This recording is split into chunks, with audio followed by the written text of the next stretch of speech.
ఉన్నారు. మీకు తెలుసు కదా, నేను షిరిడీకి వెళ్ళినప్పుడు కొన్ని బాబా బుక్స్ తీసుకొచ్చానండి. అంటే 9 తీసుకొచ్చాను. బంధువులకి కొంతమందికి ఇచ్చాను. ఆ వీడియో చూసి చాలా మంది నాకు కావాలి అని అడిగారనమాట.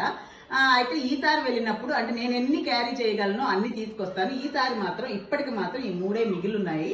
అయితే చాలా మంది అడిగారు కదా, మీకు ఎవరికి కావాలో నా ఇన్స్టాలో మీ అడ్రస్ పేరు ఇస్తే మా వారి చేత ర్యాండమ్ గా 3 పేర్లు తీసి నేనైతే పోస్ట్ చేస్తానండి. మీకు ఈసారి కంపల్సరీగా కొన్ని ఎక్కువ తేవడానికి ట్రై చేస్తాను. ఈ సేవ నాకు చాలా నచ్చింది నిజంగా. వెళ్ళినప్పుడల్లా కొన్ని తీసుకొచ్చి ఇలా కావాల్సిన వాళ్ళందరికీ ఇస్తూ ఉంటాను ఇక ముందు ఎప్పటికీ అన్నమాట. ఇప్పటికైతే ఏమనుకోవద్దు, ఈ 3 ఉన్నాయి. ఎవరికి కావాలో మీ పేరు మీ అడ్రస్ నాకు నా ఇన్స్టా ఐడి ఇస్తున్నాను. ఇన్స్టాలో మీరు కానీ నాకు తెలియపరిచారు అంటే నేను ఈ 3 మీకు పోస్టర్లో పోస్ట్ చేస్తానండి. కొరియర్ చేస్తాను, తప్పకుండా చేస్తారు కదా.